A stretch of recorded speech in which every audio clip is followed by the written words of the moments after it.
Coach now, Quin Snyder. I thought we played with, great intensity. Particularly, I thought Trey and DJ, from a leadership standpoint, really the beginning of the third quarter, I thought was a crucial time for us when we came out of timeout. And those two guys, over the course of the game, I think, not just with the other guys on the team, but with one another, connecting and pushing each other. Our bench was really good. We've been getting contributions from a lot of different guys, and I think that a lot of that had to do with our fans and being at home and, kind of losing yourself in the game. And, everything's easier when you're in the moment like that and you're not thinking, and any nerves drop away. And I thought as a group, we just really threw ourselves into the game. I know the words that you said yesterday at practice were precise and forceful that you wanted to see from your team. Like, how do you feel like that helped you kind of take advantage of the mismatches, especially in the second half? We were more precise with, I thought we were more forceful than we were precise, but our spacing was better in a lot of those situations, and we were willing to get off the ball and really make a higher percentage play than we were the other night. And sometimes that means the guy with the ball too, but we read the situations better, I think, as much as anything, and we're a little more patient, and and we're able to make the right play because we made the right read. I know Trey and DJ are the focal point right now, but also the bench too. It felt like Jalen kind of settled in, Sadiq kind of settled in, playing in postseason. Like, what did you think about them coming off the bench tonight? Yeah, you said it. I thought Sadiq came in and gave us a lift. He's too good a shooter to not see the ball go in eventually, and he made, in the first half, hit a few in a row. And JJ's a unique player. There's a lot of things that he can do. He made the one jump shot, his first shot, and saw the ball go in. But I don't think, for him, I don't want him to tie his identity to making a shot. He's a guy that can make plays, and I thought he did that as well. So, again, gave us a lift. Those guys, they've been doing that. And as I said, I think, kind of just throwing yourself into it and hanging in there. And, we got to keep grinding because next one's going to be even harder. Quin, I know you mentioned Onyeka, but also Clint, and like just your Big's impact in the paint and that presence in the paint. What did you like about Clint's impact as well? Yeah, I mean, Clint's a pro, and he's a really selfless player. There's a lot of times, the things that those two guys do, and we'll say in this case, speaking of Clint, that they impact the game in ways that doesn't always, show up on this. And they're selfless with one another. They root for each other, and it gives us two guys that are different, but both impactful in their own way. And they're to me, I think they're both fun to play with because they care, and like I said, they're selfless players. Quin, there's obviously been a lot of focus on Trey the last few days. What have your conversations with him been like, and what was your sense for how he would play tonight? Yeah, we've watched some film, got out in the court. He's been good. He's been locked in, and I think the message, as much as anything, for him and for our whole group, is just to stay aggressive, and try to make the right play. And he got a little down. He turned it over one time, and he's kind of shaking his head. And it's like, let's get to the next play. I don't want him thinking about what just happened.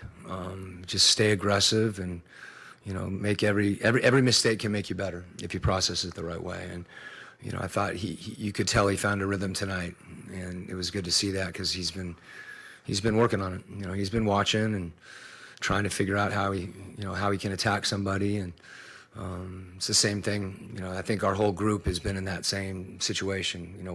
We haven't seen the ball go in, and I'm happy that nobody relented, nobody kind of gave in to that mindset, and we stayed aggressive and kept playing and got rewarded for it. Coach, Boston jumps out 6-0 in the fourth quarter. They're not going to go away easily. What's the message to the team, just the fourth quarter, to kind of compose them?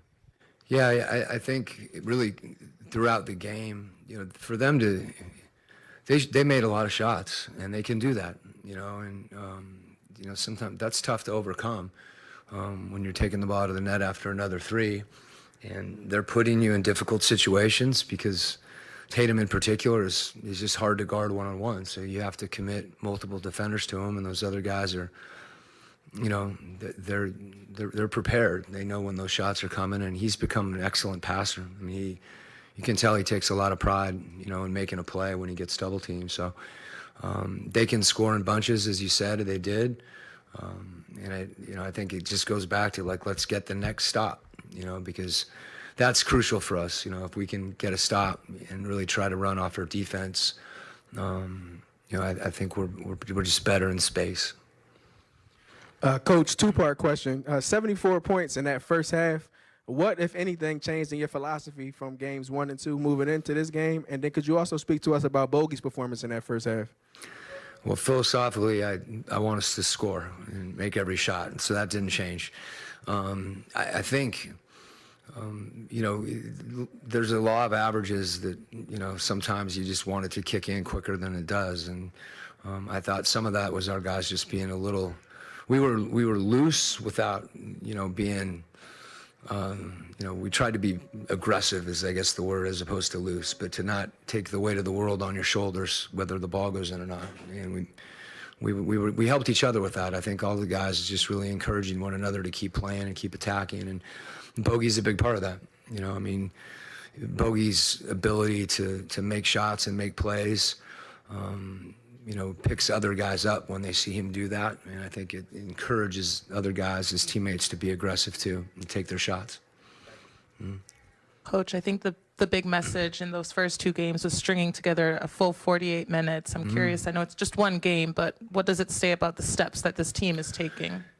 Yeah, you know, I mentioned in the beginning of the third quarter, I think the key thing is when those stretches when you're not playing as well, or maybe you're playing pretty well, but they're playing better.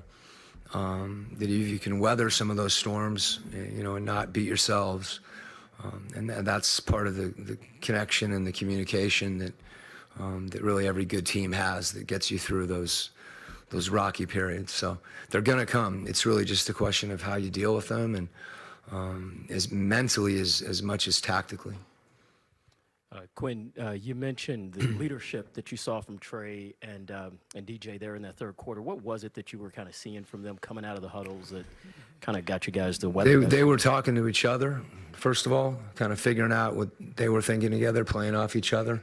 You know, and I think you saw it in some of the execution, you know, in the fourth quarter where they're, you know, at one point I was like, I should just be quiet and let them go ahead and handle it. Because they were, usually when that's happening as a coach, if you feel that, you know, and you respect those guys and they are communicating like that, if they're on the same page, people will play off them.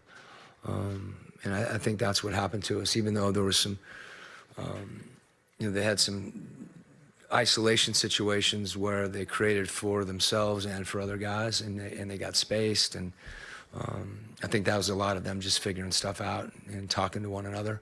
And guys, people feed off that. You know, those two, when they're making plays and making plays for each other, you know, I think that's when we're going to be playing our best basketball. Coach, what was the key to getting Trey some running lanes into the middle of the paint, floater range, and stuff like that in the fourth quarter? We're just seeing a lot of bodies for the first 2+ games of the series. Well, he did that. You know, there's some things we worked on and talked about as a group. You know, when a team's trying to take something away from you, you can't do it on your own. And he knows that. And I thought he got really connected in pick and roll. And then he did in transition too by attacking, you know, and playing faster and reading those seams. But, you know, the key for him and for DJ and, you know, for all of us is, you know, if we space properly, we've got a chance. If we shrink the floor, Boston shrinks the floor enough on their own. You can't help them do it. You know, that gives those guards a chance. You know, we're not as big as they are. You know, and our guys, we have to make reads in the open court and in space to avoid playing in a crowd. And I think a big part of that too is just being willing to shoot. If we turn shots down, the floor gets even smaller. And, you know, it's hard to do that, you know, if you don't see the ball go in. There's part of you, and that doesn't mean you shoot every time, you know, but to continue to stay aggressive is really important. And I think that's been the challenge for our group. When I say challenge, that's been the task, I should say, that we talked about after game 2. Just stay aggressive. And, you know, our offense helped our defense tonight because I felt like we had a lot of breakdowns defensively that we're going to have to clean up. But, you know, when you score, you know, you got to win. They keep track of the points, and you get those on offense. So it was good to see the ball going. Thanks, Coach. Okay.